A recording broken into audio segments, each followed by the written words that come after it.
Gas के जो अणु होते हैं वो क्या करते रहते हैं? पहली बात तो ये यहाँ पर भी हम ये बोलते हैं कि हमारे कमरे में गैस है या नहीं है। पहले बात है, हमारे कमरे में गैस है, ठीक है। और यहाँ पर गैस जो है वो गैस के जो पार्टिकल्स होंगे, जो कण होंगे, वो क्या कर रहे हैं? मोशन कर रहे हैं, बिल्कुल, है ना। तो अणुओं के सिद्धांत में भी यही चीज मानी गई है ना। पोस्टुलेट्स का मतलब ही क्या होता है? पोस्टुलेट्स का मतलब ये होता है कि जो मतलब जिसको ना माना गया है, जिसका कोई प्रूफ नहीं है, अभिग्रहित जिसको बोलते हैं, है ना। अभिग्रहित का मतलब ये होता है कि जिसको हम मान लेते हैं, जिसका कोई भी साक्ष्य या प्रूफ नहीं होता है। तो जो पार्टिकल्स होते हैं, गैस के जो अणु होते हैं, वो लगातार क्या कर रहे हैं? मोशन कर रहे हैं, गति करते जा रहे हैं, ठीक है। और यहाँ पर जैसे पार्टिकल्स हैं, तो एक पार्टिकल कहाँ पे है? एक यहाँ पर है, और एक पार्टिकल कहाँ पर है? यहाँ पर। इस स्थिति, ऐसी स्थिति बन रही है। स्थिति कैसी बन रही है? एक ये स्थिति बन रही है और एक ये स्थिति, मतलब कण ऐसे हैं और वो लगातार क्या कर रहे हैं? गति कर रहे हैं, ठीक है।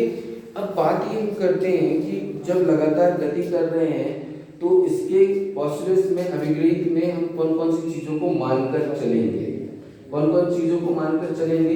तो हम ये मानकर चलते हैं कि इसका जो वॉल्यूम है, वॉल्यूम मीन्स आयतन, आयतन होता है, ठीक है। आयतन होता है, कितना आयतन है? यहाँ पर जो गैस है, इस गैस का आयतन कितना है ना। तो हम कैसे निकालेंगे? तो पार्टिकल्स कैसे होंगे? सबसे पहली बात और एक कि पार्टिकल्स क्या होते हैं? गैस के जो अणु होते हैं बहुत छोटे होते हैं, ठीक है। और बहुत छोटे होते हैं, तो मैंने कल भी इसको थोड़ा सा स्टार्टिंग में आपको बताया था कि छोटे होते हैं और सारे पार्टिकल्स छोटे हैं। और जब छोटे होते हैं तो हम एक शेप उनका मानकर चलते हैं, उसका एक आकार मानकर चलते हैं, और वो आकार कैसा होता है? गोलाकार होता है। कैसा होता है? गोलाकार। अब यदि हम बात करते हैं गोलाकार, तो वो कैसे होंगे? इस तरह की स्थिति बनेगी, बनेगी कि नहीं बनेगी? ऐसी ये स्थिति है। अब यदि मैं इसके आकार की बात करूं, है ना, इसके आकार की बात करता हूं, तो इसके आकार में देखो, इसका आकार कैसा होगा? इस तरह का होगा, इस तरह का आकार होगा, ठीक है। इस तरह का आकार होगा। कोई आ रहा है तो उसको एडमिट कर दिया जाता है। तो हमारे पास देखिए ये इस तरह का आकार होगा, अपन इसको ऐसे दे देते हैं। एक मिनट कचरा, एक मिनट बेटा,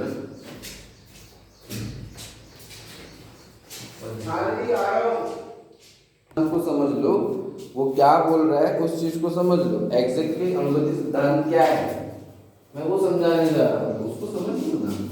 ये इससे क्या करना है तुमको, ठीक है। ये इस तरह का, ये क्या हो जाएगा? आयतन हो जाएगा। यदि मैं इसका आयतन निकालना चाहूँ, इसका आयतन निकाल किस तरह से सकता हूँ? ये इसको थोड़ा सा ऐसे बना दो, और ये तो ये इसका आयतन हो गया, ठीक। और एग्जैक्टली इसका आयतन यदि हम निकालना चाहेंगे, तो देखो अभी पार्टिकल्स कैसे हैं, ठीक है। पार्टिकल्स ऐसे दूर दूर हैं। पार्टिकल्स बोल सकते हैं, मॉलिक्यूल्स बोल सकते हैं, अणु बोल सकते हैं, परमाणु बोल सकते हैं, हम कुछ भी बोल सकते हैं, ठीक है। तो ये परमाणु जो है गैसों के, है ना। और एक बात और थोड़ा सा ध्यान देना कि यहाँ पे हम एक परमाणु गैस की बात कर रहा हूँ। एक परमाणु गैस मतलब, एक परमाणु गैस का मतलब ये है कि आर्गन की बात कर सकता हूँ, नियॉन की बात कर सकता हूँ। अच्छा, यहाँ पर एक परमाणु गैस और द्विपरमाणु गैसों की बात करी जाए तो क्या होता है, ये बताओ ना, कोई बताएगा? एक परमाणु गैस और द्विपरमाणु गैस, तो ये भी याद रखना है ना।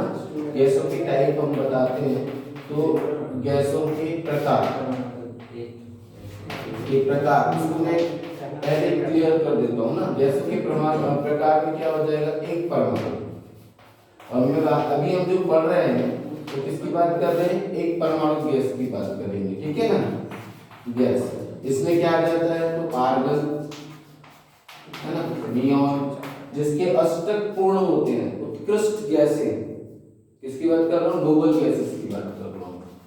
नोबल गैसेस, आप लोग सब जानते हैं नोबल गैसेस को, हाँ या नहीं? Noble gases, okay. Noble gases में जो भी आपका वर्ग आ जाता है उस वर्ग के पूरे गैसेस को आप ले सकते हो। Is that clear? ठीक है। दूसरा हम बात करते हैं द्विक परमाणु गैस। द्विक परमाणु गैसें कौन सी होंगी? तो जो दो परमाणु से मिलकर बनी होंगी, दो परमाणु से मिलकर बनी होंगी मतलब अपन बात करते हैं कार्बन मोनोऑक्साइड CO, इसकी बात कर सकता हूँ, H2 इसकी बात कर सकता हूँ, है ना, O2 ऑक्सीजन की बात कर सकता हूँ।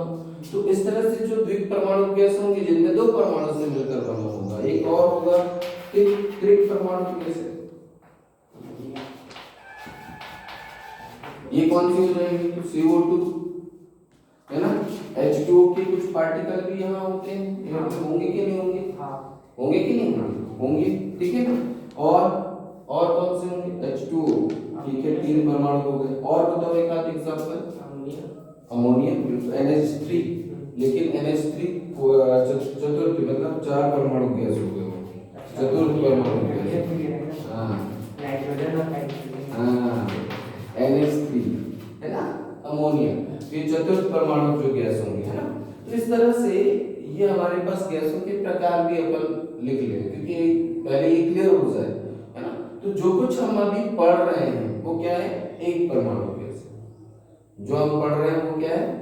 एक परमाणु गैस के बारे में पढ़ रहे हैं कि उसमें एक परमाणु है, ठीक है, और वो इस तरह से एटम्स जो हैं वो इस तरह से इसमें अभी फैले हुए हैं और सारे के सारे क्या कर रहे हैं? गति कर रहे हैं। गति कर रहे हैं इसीलिए उनके पास एक प्रॉपर्टी है। वो प्रॉपर्टी क्या है? तो हमने बोला वो प्रॉपर्टी है आपका वॉल्यूम है, उसका आकार है, ठीक है। अब गति कर रहे हैं तो उसको हम क्या कर सकते हैं? कंप्रेस कर सकते हैं, दबा सकते हैं, है ना।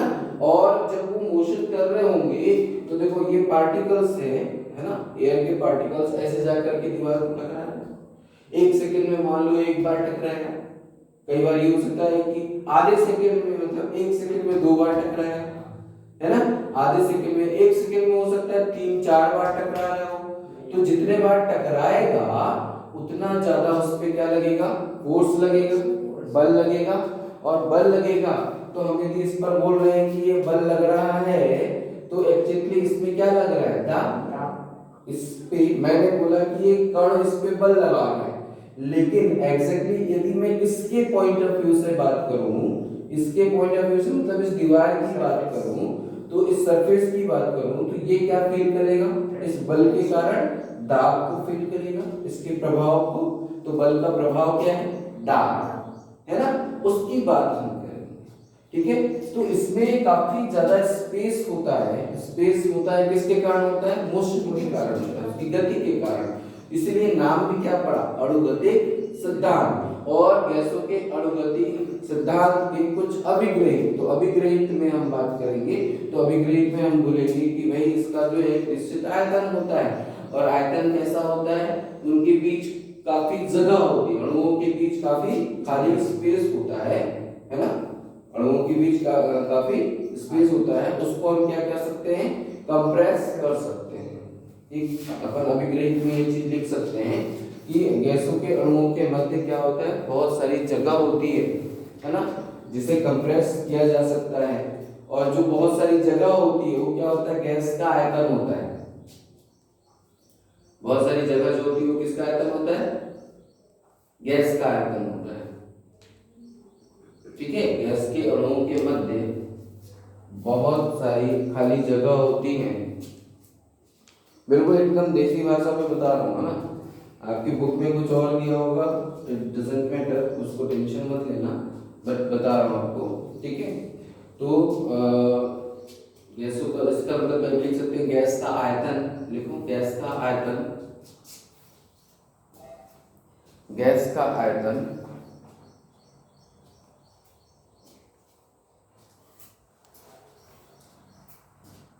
काफी ज्यादा होता है, काफी ज्यादा होता है, क्योंकि उनके बीच जगह काफी ज्यादा होती है। ये अणु क्या होते हैं? काफी दूर दूर होते हैं, और सारे के सारे इनका एक सबसे बड़ा प्रॉपर्टी क्या है कि ये सारे के सारे मोशन में होते हैं, सीधे नहीं होते। और इनका मोशन कैसे हो सकता है? किसी भी डायरेक्शन में हो सकता है। तो ये भी उसने कहा है। खैर मैं अभी आपको बताता हूँ। तो पहले तो जगह होती है, इसका आयतन बहुत ज्यादा होता है ना, मध्य काफी खाली स्पेस होता है जिसके कारण इसका आयतन काफी ज्यादा होता है। अच्छा, अब आयतन ज्यादा होता है तो यदि मैं मान लो ये एक पार्टिकल, ये एक पार्टिकल, ये एक पार्टिकल इधर है, ऐसे करके अपन ने इधर देखा और सबको कंप्रेस करें तो कितना होगा बताओ। उनको कंप्रेस कर रहा हूँ, देखो ये 4 अणु है, इनको कंप्रेस कर दिया, ये कितनी से, अभी आयतन कितना था, इतना, और अभी आयतन कितना हो गया, उनको जब मैं कंप्रेस कर रहा हूँ तो गैस के अणुओं का आयतन गैस के आयतन की तुलना में कैसा होता है। यदि एक्चुअल आयतन मैं निकालूं, कंप्रेस कर लूं, तो उसके आयतन को हम कितने भी मतलब कितने भी छोटे आयतन तक कंप्रेस कर सकते हैं। नहीं, और कंप्रेस किया, अभी इतना किया, अभी और कंप्रेस कर दिया, अभी और कंप्रेस कर दिया, तो कितना कर सकते हैं। तो गैस का जो आयतन होगा, गैस के अणुओं के एक्चुअल आयतन मतलब क्या बोल सकते हैं, एक गैस के अणुओं के आयतन से काफी ज्यादा होता है, हम ऐसा बोल सकते हैं। गैस का आयतन गैस के अणुओं के वास्तविक आयतन से काफी ज्यादा होता है, या ऐसा बोल सकते हैं कि गैस का आयतन की अपेक्षा गैस के अणुओं का आयतन नगण्य होता है, ऐसा भी बोल सकते हैं। लिख लो, गैस के अणुओं का आयतन गैस के आयतन की अपेक्षा, गैस के अणुओं का आयतन गैस के आयतन की अपेक्षा गैस के अणुओं का वास्तविक आयतन ऐसे लिखना, ठीक है ना। गैस के अणुओं का वास्तविक आयतन, गैस के अणुओं का वास्तविक आयतन गैस के आयतन की अपेक्षा नगण्य होता है, ठीक है। उसके बाद गैस के जो अणु होते हैं, लिखो गैस के अणु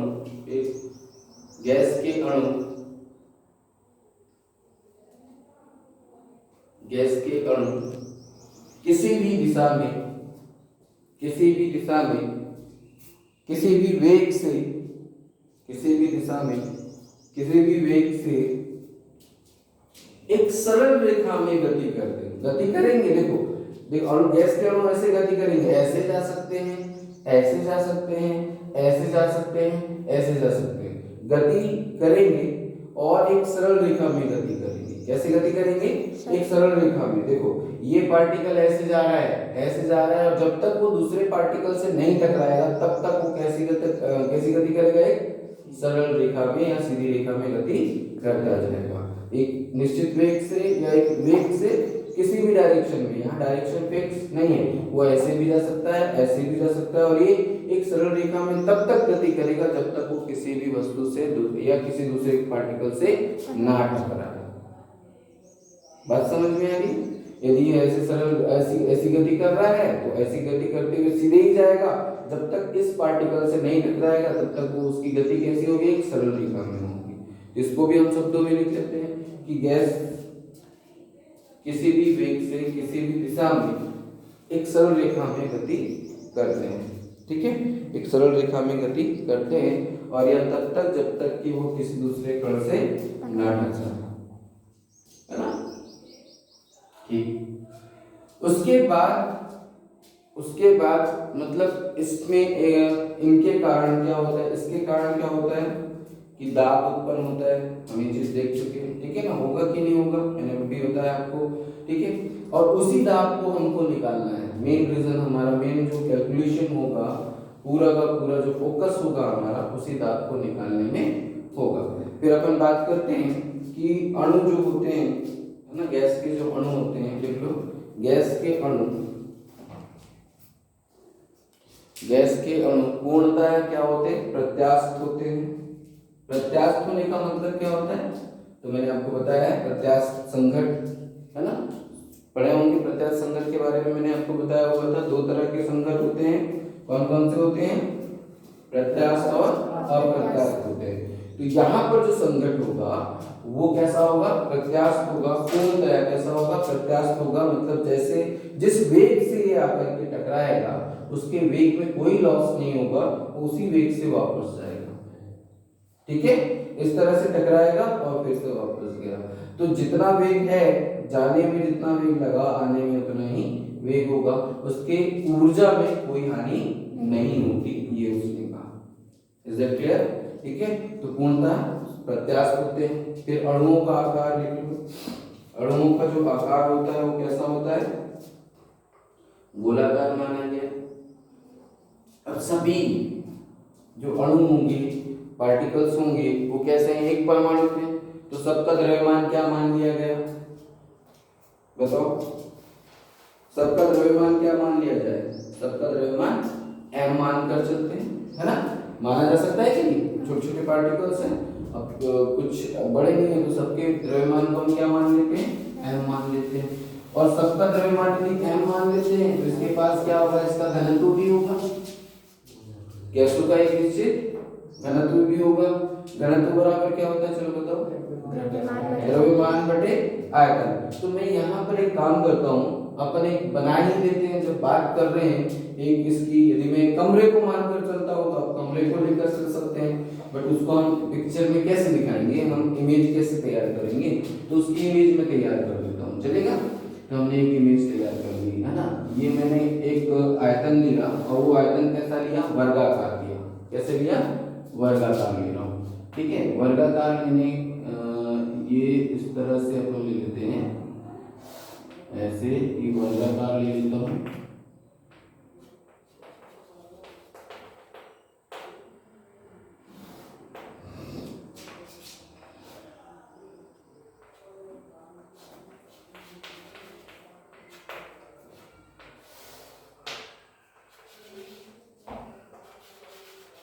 ये अपने पास वर्गाकार एक आयतन है, ठीक है? इसमें अपन क्या लेते हैं? लंबाई, चौड़ाई और ऊंचाई जो है हमारे पास क्या है? ए, ठीक है? मतलब घनाकार एक अपने पास ले लिए।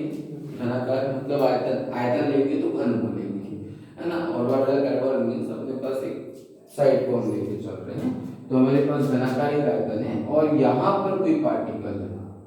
कहाँ पर है अपन बोल सकते हैं? चलिए यहीं पर एक पार्टिकल लेता हूँ, ये पार्टिकल, ठीक है? अब ये पार्टिकल है, तो मैंने अभी जिस अभी अपन ने पोस्टुलेट्स में लिखा कि उनकी गति किसी भी डायरेक्शन में होती है। अच्छा, इसको समझने से पहले एक और चीज मैं आपको बता दूं कि यहाँ पर हम माध्य वेग की बात करते हैं, वर्ग माध्य मूल वेग की बात करता हूँ। किसकी बात करता हूँ? वर्ग माध्य मूल वेग। और ये वर्ग माध्य मूल वेग क्या होता है, तो इसको मैं थोड़ा सा बहुत ज्यादा डील नहीं करना चाहता, ठीक है? आप लोगों को टेंशन होगी, उससे अच्छा मैं सिंपली इसको डील कर रहा हूँ, ठीक है? ये क्या होता है, तो आप इसको सी बार से दिखाते हैं, या इसका नोटेशन आप क्या कर सकते हैं? सी आर एम एस भी कर सकते हैं, है ना? आर एम एस का मतलब क्या होता है? रूट मीन स्क्वायर वेलोसिटी, ठीक है?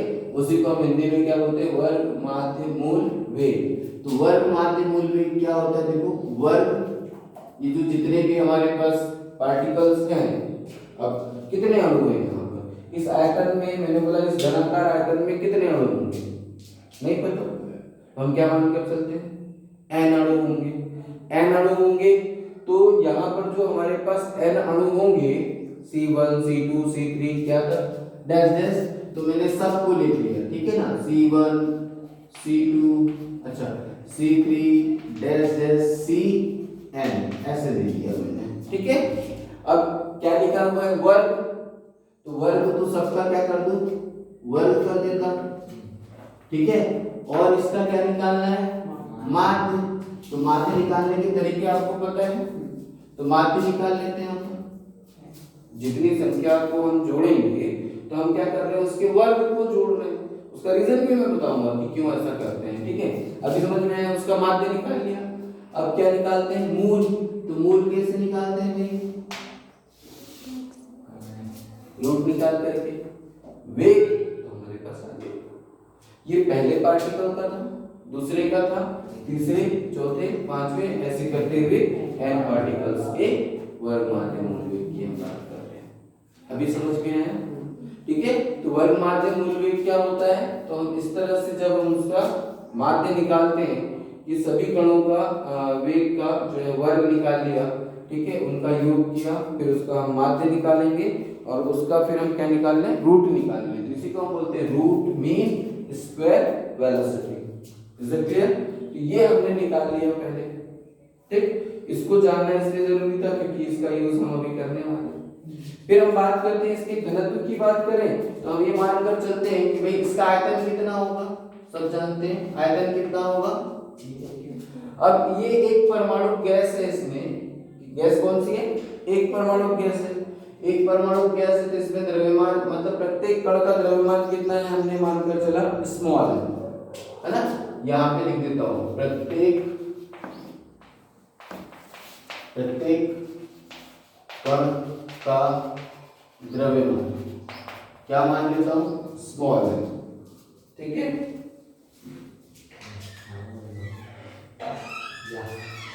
प्रत्येक कण का द्रव्यमान स्मॉल है।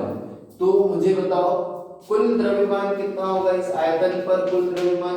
तो आयतन पर, इस आयतन पर a क्यूब है ना, a क्यूब अपन ये लिखते हैं a क्यूब आयतन।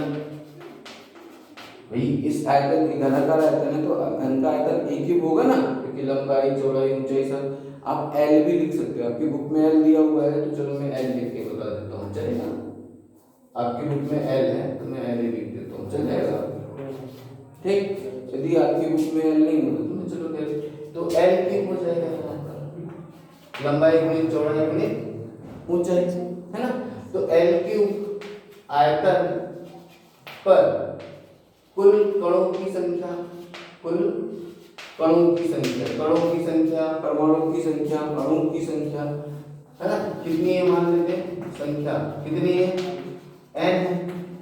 और एक कण का द्रव्यमान कितना है, m है।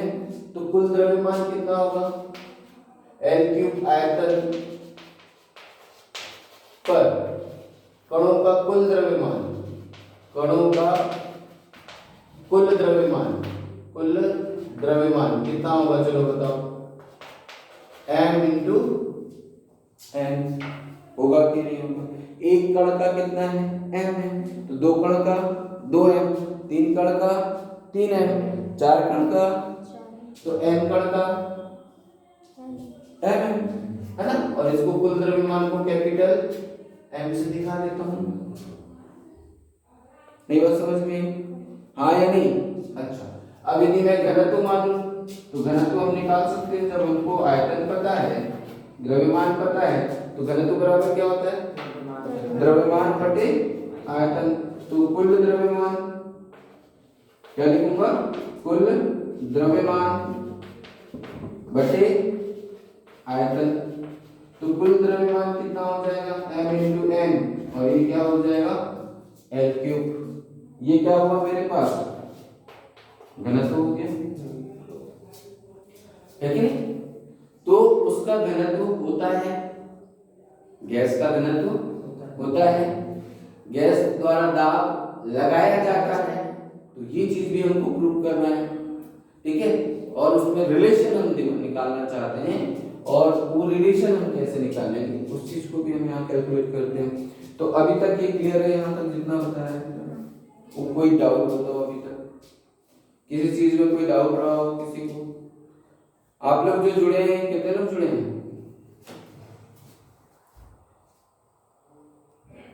बताएंगे कि कुछ समझ में आ रहा है कि नहीं आ रहा है? समझ में आया तो कितना, बस। हेलो हिमांशु, अभी तक कितना समझ में आया, आया कि नहीं आया? जितना बताया समझ में आया, दिख रहा है ना? और गुड, ठीक है। तो चलिए आगे देखते हैं बेटा। और मैं चाहता हूँ कि ये जुड़ने वाले लोगों की संख्या थोड़ी सी बढ़ जाए, ठीक है। और मैं चाहता हूँ कि ये चीजें अच्छी हो, मजा आए। हाँ ना, तो गड़बड़ है ना, ये तो गड़बड़ है। तो v जो होता है भाई, इस घन का जो आयतन होगा, इस ये जो अपन घन लिए हैं, तो घन का आयतन क्या होता है, लंबाई चौड़ाई और ऊंचाई, और तीनों बराबर हैं तो लंबाई l, चौड़ाई l, ऊंचाई l, तीनों का गुणा करेंगे तो l क्यूब मिल जाएगा।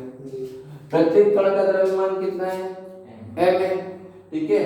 l आयतन पर कुल कणों की संख्या कितनी है, हमने बोला l क्यूब आयतन पर। यह भी आयतन लिख सकता था मैं, इसको V आयतन भी लिख सकता था, बट V बराबर L क्यूब होगा, है ना। तो N है, तो उस आयतन पर कुल द्रव्यमान कितना होगा, Nm होगा। कुल द्रव्यमान उसको कैपिटल M बोल दिया। घनत्व बराबर क्या होता है, कुल द्रव्यमान बटे आयतन। अभी ठीक है, ठीक। तो अब हम ये मानकर चलते हैं कि यहाँ पर कोई कण है, देखो ये यहाँ पर अपने पास एयर पर है कोई कण, कहाँ पर है, एयर पर, और उसकी एक कण की बात करता हूं कि उसका जो अपने पास वेलोसिटी है वो कितना है, c1, क्योंकि वेग तो कुछ भी हो सकता है, तो वेग में क्या मानकर चलता हूं, c1। आपकी बुक में कुछ और भी माना होगा, है ना, कुछ और भी मान सकता है, डजंट मैटर, ठीक है। अच्छा, आपकी जो बुक में जो माना है वो भी मैं बता सकता हूँ, बट अभी अपन नहीं चलते हैं, कोई और आया है, देखो। हाँ, ठीक है। तो यहाँ पर अपन क्या मानकर चलते हैं कि c1 वेलोसिटी है। अच्छा, ये जो c1 वेलोसिटी से जा रहा है, इसकी तीन दिशाओं में हम घटक निकालते हैं। जब ये सदिश राशि, क्या राशि है, सदिश, एक निश्चित दिशा में जा रहा है, वो हम एक चीज देखें, सरल रेखा में गति करता है। फिर हम ये बोलते हैं कि ये इसका x दिशा में कंपोनेंट, हमने मान लिया x दिशा में कंपोनेंट, इसके कंपोनेंट निकालते हैं हम लोग, घटक। मैंने बोला सदिशों का वियोजन अपन ने किया था कि नहीं किया था, याद करो। सदिशों के वियोजन में मैंने आज सदिश r, इसका स्थिति सदिश जब पढ़ाया था, पोजीशन वेक्टर पढ़ाया था, तो r को क्या लिखते थे हम, xi yj, है ना। और 3D था तो मैंने आपको ऐसा भी बताया था, z बताया था, हाँ कि नहीं, ठीक है। फिर मैंने आपको ये भी याद होगा बेटा कि मैंने इसका परिमाण बताया था, तो आपको कैसे बताया था, तो परिमाण तो इसका स्क्वायर या r स्क्वायर बराबर h square plus y square plus z square, ये इस तरह की स्थिति बताया, परिमाण बताया था मैंने ऐसा, परिमाण ऐसा निकालते हैं, और इसका यदि सदिश के रूप में लिखेंगे तो ऐसे लिखेंगे। तो वही चीज मैं यहाँ पर करने जा रहा हूँ कि एक अपने पास पार्टिकल है, एक कण है, उसका x दिशा में कंपोनेंट ले लेता हूँ, तो क्या ले लूं, आपके बुक के हिसाब से लूं, आपके बुक के हिसाब से क्या दिया है, u v और w ऐसे दिया है, मानकर चलो बुक के हिसाब से, क्या हिमांशु, ठीक है। तो उसमें मुझे मानना पड़ेगा बेटा u1 v1 w1 मानना पड़ेगा, ठीक है। तो मैं वो सब मानकर चलता हूँ, ठीक। तो देखो मेरे पास x दिशा में u1 ले रहा हूँ क्योंकि c1 है इसलिए u1 लिया है, ठीक है। और y दिशा में अपन इसको y दिशा मान लेता हूँ, तो ये अपने पास क्या हो जाएगा v1, और z दिशा में ये z दिशा ले लिया इसका मैंने ये, ठीक है। तो ये कौन सा है w1।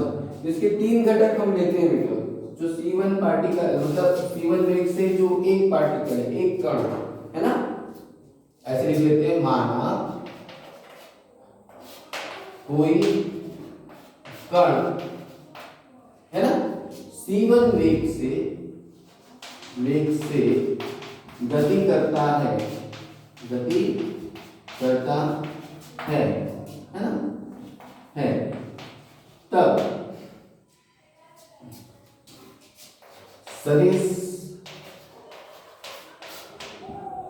सदिशों के वियोजन,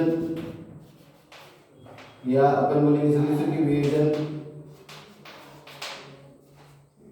द्वारा C1 को हम क्या करते हैं, तीन घटकों में, तीनों घटकों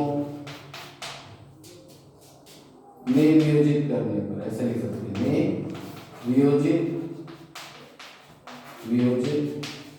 करने पर क्या हो जाएगा हमारे पास, बताओ।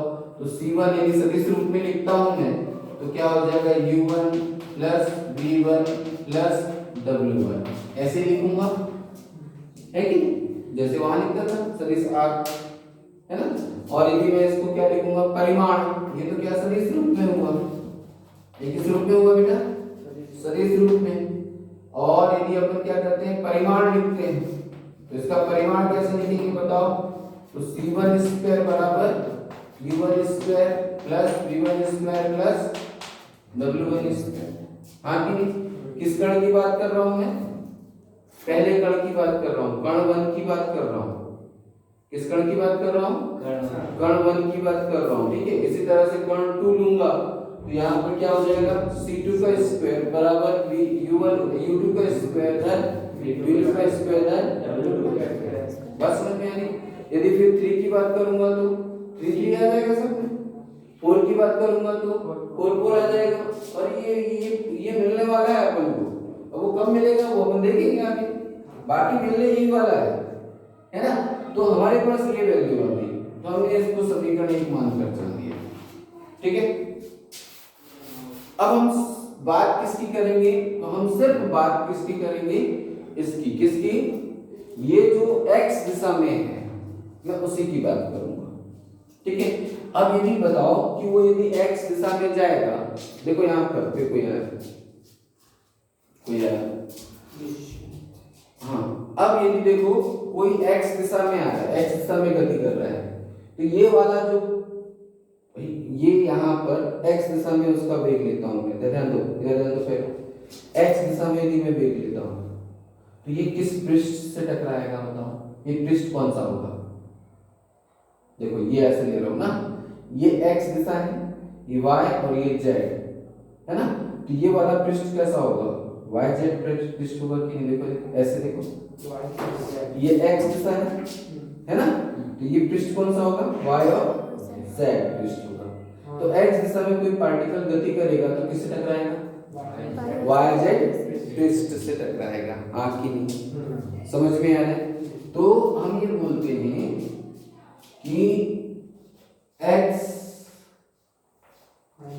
अक्ष, हाँ इधर दिखेगा, x अक्ष के अनुदिश है ना गति करता के अनुदिश गति करता हुआ या करते हुए, करता हुआ ऐसा लिखो ना, करता हुआ कण किससे टकराएगा, yz समतल से क्या करता है, टकराता है, टकराता है, yz समतल से टकराता है, टकराएगा कि नहीं टकराएगा, है ना। और यदि मान लो यदि मैं W1 लेता हूं, अच्छा फिर के अनुदिश U1 वेग से, क्या लिखोगे, अनुदिश U1 वेग से, ऐसा भी लिख लेना, ठीक है ना। U1 वेग से गति करता हुआ कण yz समतल से, क्या लिखेंगे यहाँ पे, yz समतल से टकराता है, ठीक है। U1 वेग से गति करता हुआ कण yz समतल से क्या करता है, टकराता है, सीधी सी बात है। इधर से जाएगा तो किससे टकराएगा, ये वाले फोर्स टकराएगा कि नहीं टकराएगा, तो सोच कर देखो ये वाले पार्ट से टकराएगा, ठीक है। तो वो पार्टिकल जब जाकर टकराएगा तो उस पे क्या लगाएगा भाई, यहां से ऐसे गया है ना, तो पहली बात ये कि उसमें टकराएगा तो उसके उसका संवेग कितना होगा, संवेग में परिवर्तन कितना होगा, पहली बात ये निकाल लेते हैं, है ना। समतल टकराता है, ठीक है, टकराने पर जब उसके पास क्या है, एक निश्चित वेलोसिटी है, वेलोसिटी कितनी है, u1 है, वेग कितना है, u1 है, द्रव्यमान कितना है, m है, द्रव्यमान m है।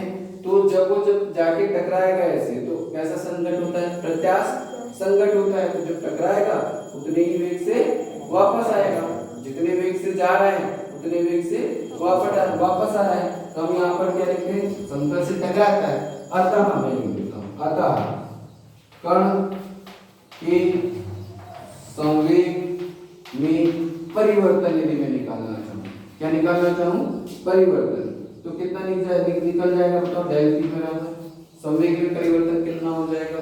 तो संवेग कितना होगा पहले बताओ, m u1 होगा कि नहीं होगा।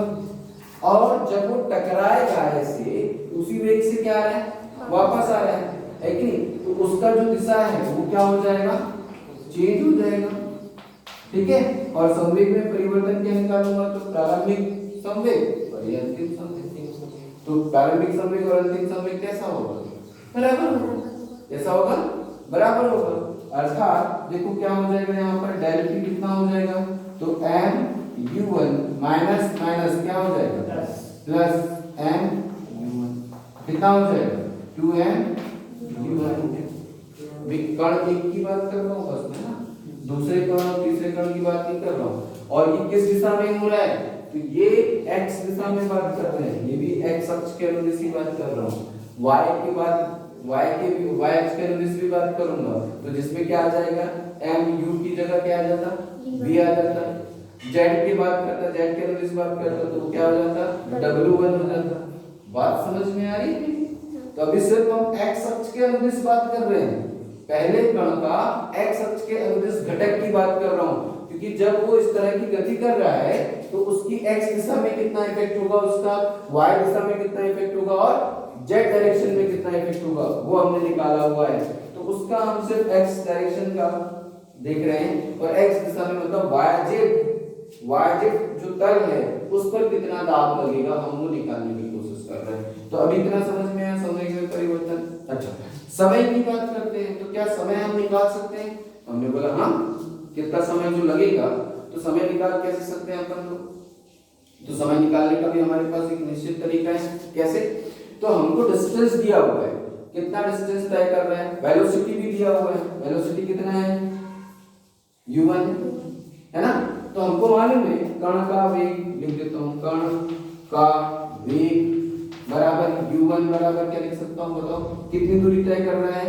तो एक टक्कर में देखो, एक टक्कर के लिए ये कण ऐसे गया, टकराया, वापस आया, तो पहले कितना चला होगा a, और वापस आया तो कितना a, या फिर मतलब l गया, तो l दूरी तय किया, टकराया, फिर वापस आया l, और फिर जाएगा तो दूसरी टक्कर के लिए फिर कितना तय करेगा वो, l प्लस l।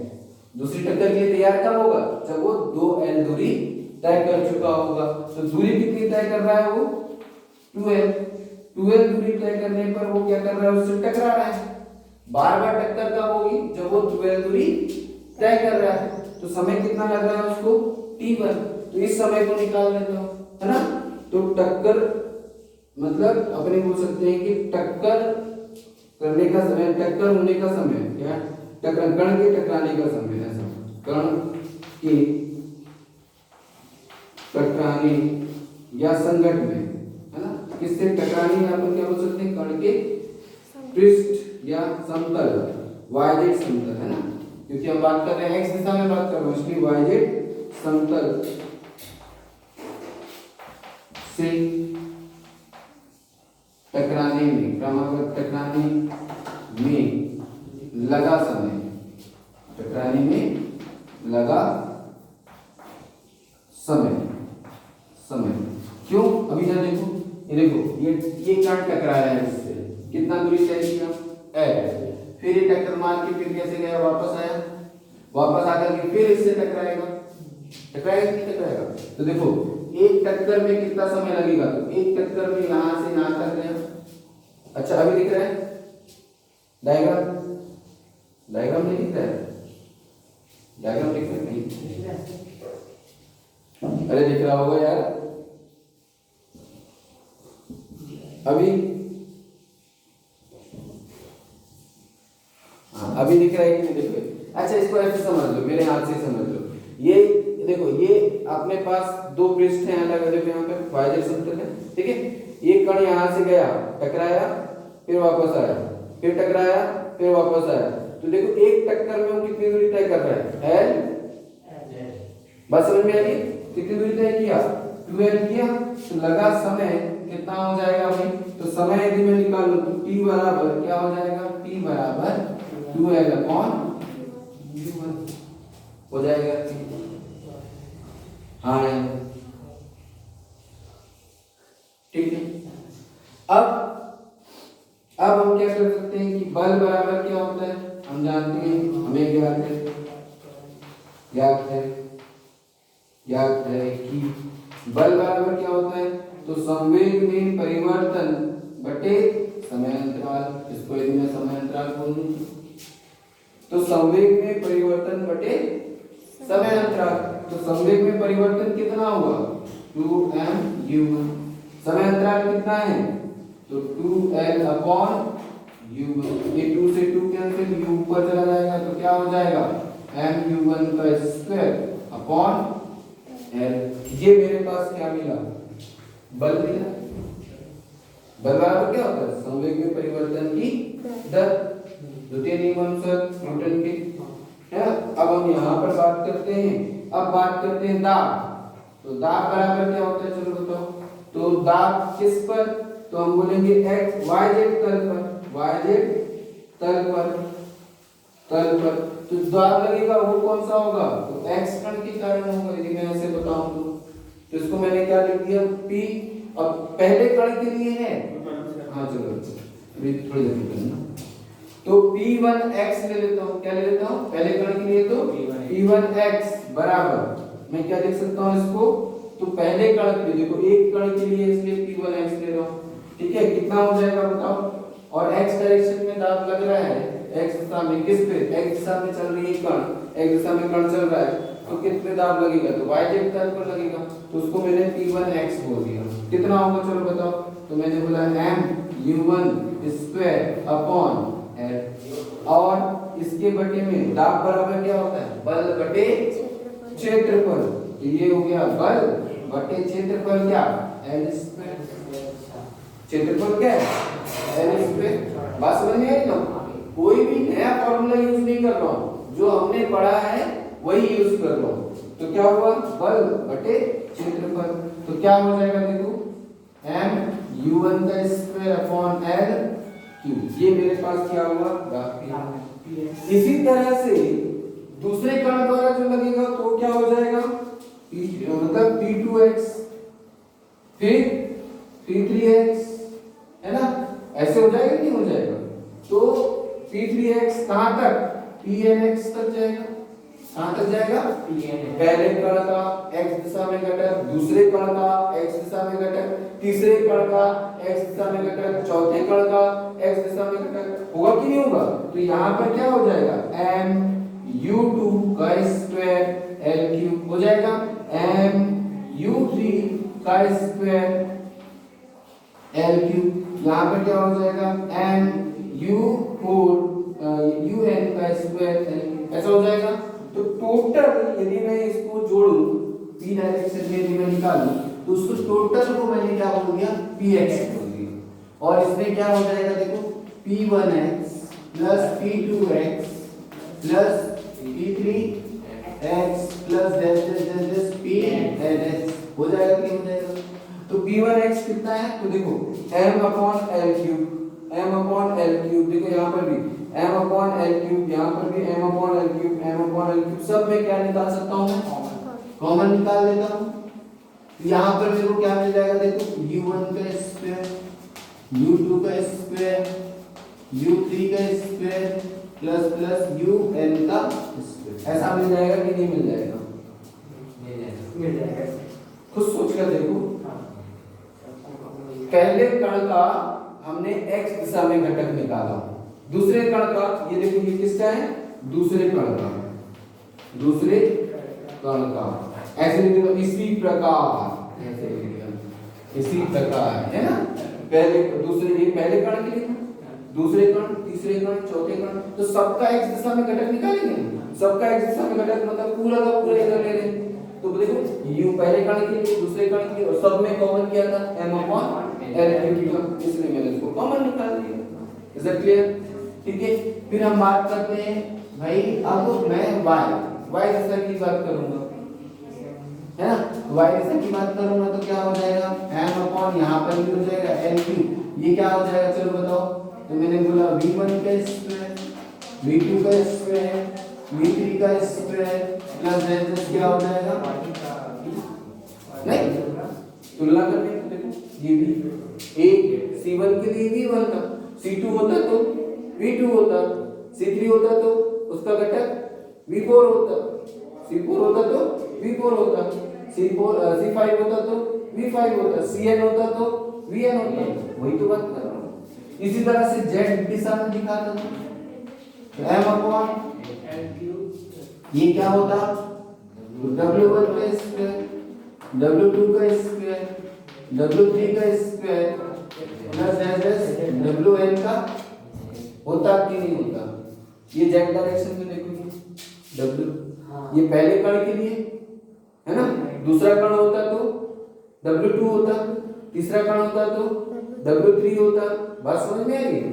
अब यदि अपन बात करते हैं कि प्रत्येक, देखो ये इस तरह से इस पर फोर्स लगा रहा है और अभी वेग लगभग हम समान मानकर चलते हैं, तो यहाँ पर हम यदि देखें तो प्रति सेकंड ये इस पर जो भी इसमें दाब लग रहा है, तो पास्कल का नियम क्या कहता है, तो मैं लिख देता हूँ पास्कल के नियमानुसार पास्कल का नियम ये कहता है कि जब ये स्थिर हो, इसमें कुछ भी हम ना इसको एनर्जी दे रहे हैं, ना उसको ताप दे रहे हैं, ना कुछ दे रहे हैं, उस स्थिति में संपूर्ण पृष्ठ पर, प्रत्येक पृष्ठ पर लगने वाला दाब कैसा होता है, एक समान होता है। पढ़े कि नहीं पढ़े। स्थिर द्रव में हम ये गुण, स्थिर द्रव का ये गुण पढ़े, गैस के लिए भी ये गुण। तो पास्कल के नियम अनुसार हम क्या जानते हैं कि Px बराबर क्या हो जाएगा, Py बराबर Pz, बराबर में क्या मान सकता हूँ, कुल दाब।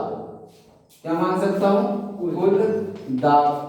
मतलब किसी P को, दाब को या तो मैं Px बोल सकता हूँ, Py भी बोल सकता हूँ और Pz भी बोल सकता हूँ। तो डायरेक्ट मैं ऐसा भी बोल सकता था, लेकिन एक तरीका और अपनाया हमने।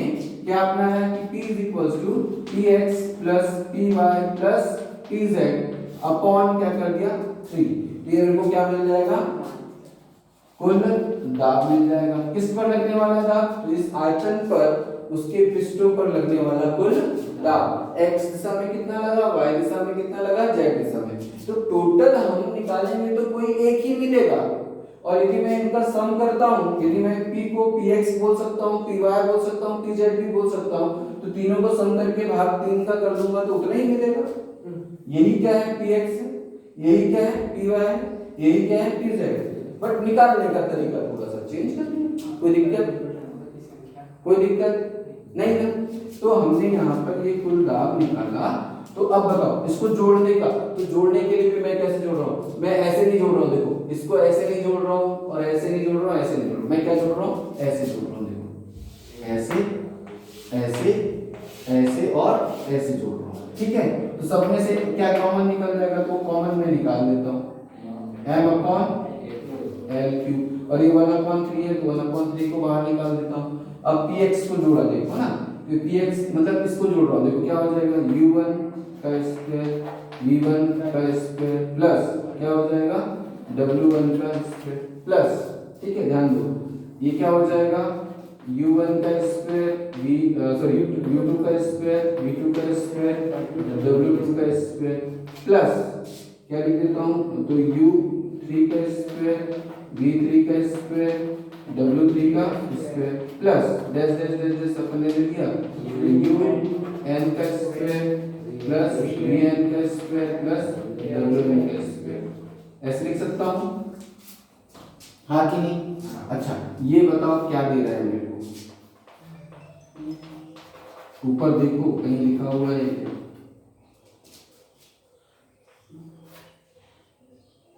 ये लिख रहा है, ये देखो क्या किसका है, पहले कण का। ये कौन से कण का होगा, यस वेरी गुड। और ये किसका होगा, है ना, और ये किसका होगा, और यहाँ पर इसकी जगह में क्या रख सकता हूँ, देखो इसकी जगह क्या रख सकता हूँ, देखो यहाँ पर c क्या दिया है, यदि मैं इसका स्क्वायर करता हूँ तो मेरे पास क्या हो जाएगा, c1 का स्क्वायर, c2 का स्क्वायर, c3 का स्क्वायर दैट इज cn का स्क्वायर अपॉन n। यही तो है, इसका स्क्वायर कर दूंगा तो ये रूट हट जाएगा, है ना। और यदि मैं इस n का गुणा इसके साथ कर देता हूँ तो n c square is equals to क्या मिल जाएगा, c1 square plus c2 square plus c3 square plus cn square हो जाएगा, हो जाएगा। तो मैं इस पूरे की जगह क्या रख दे रहा हूँ,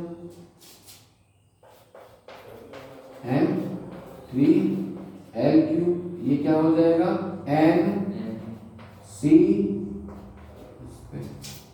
जहां पे सी कौन सा है, वर्ग माध्य मूल वेग। इस पूरे की जगह ये देखिए ये पहला वाला निकला था आरएमएस, इसका वर्ग कर दूंगा तो रूट हट जाएगा, तो इसका वर्ग कर दिया देखो, ठीक है।